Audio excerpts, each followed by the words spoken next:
third guest is actually a Tata man, a veteran man I would say, who has been in very senior roles in the Tata Group for the last 36 years. He has created some of the most iconic brands in the country like Tanishq, Titan, Fast Track and Tata.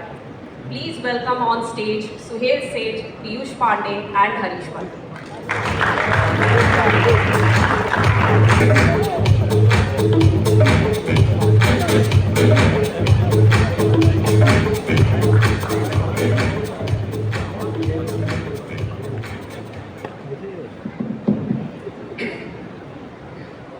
Good evening, ladies and gentlemen.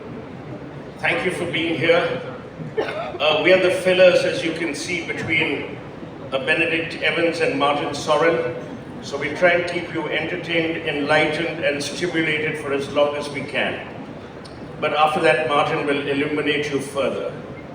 So I want to start by, and by the way, I've been given the arduous task of moderating, which I've never done in my life, but I'll give it a shot. So I'm going to introduce Piyush Pandey, who's an advertising legend. Harish Bhat. Harish Bhat was one of the longest associates and colleagues and persons at the House of Tata, responsible for brand Tata. I've known both these gentlemen for 35 years. It's been a long time, and both have remained as impressive in what they've done and the manner in which they've done it.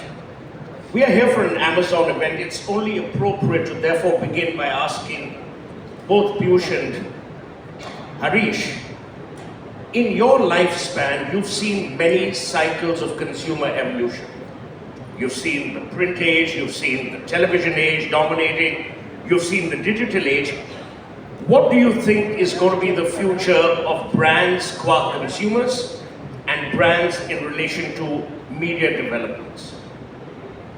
Yeah, I believe in only one simple thing, whatever the medium is. If you can't touch the hearts of people, then forget about it. Whether it's about reaching one person, 1,000 people, or 1.4 billion people. If you can't touch the hearts of people, then go home.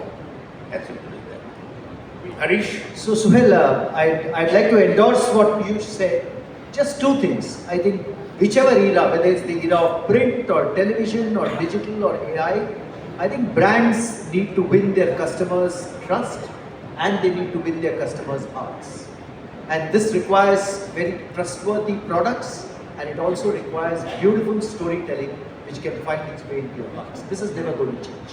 Okay, this is all very biblical. You know, the world will be nice, we'll all love each other and all of that stuff.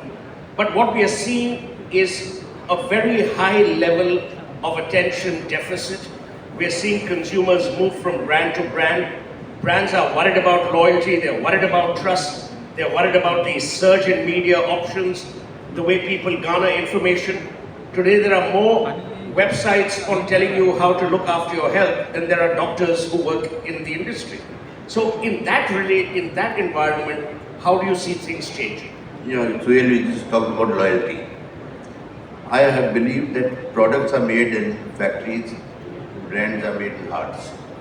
So whether you go to communities, you go to states, we are a country of what, 20, how many states now? 28? Well, 27, but if they had them, it would be 32. States. You can't go to everyone completely personally. You will have to find communities of people. We have done it for Asian Paints, we have done it for Pidilite. You find those places, get to those communities, because lots of people have a certain affinity for products when you're talking to a whole lot of them in their own language, in their own culture. So that's the extent that we go to, that we can go to if we want to be meaningful. I don't think that you can be personalized to a cricket team also. They'll sit as a group, you'll have to make sense to them collectively. That's what my thinking is. Now, Harish, there is a challenge. I mean, forget London and New York. We have more people in this hall than perhaps live in the Netherlands. So we are challenged population-wise. How do you believe this whole personalization thing is going to work? So Suhail, let me just respond with one story for you. Within the Tata Group, we have two beautiful brands of consumer products. Tata Tea and Tata Salt. Say more, say more. Taj, And say many more. And yeah. many more, but I'm just taking these two as an illustration. And we have Taj, Tata Motors, Titan, Tanishq, etc.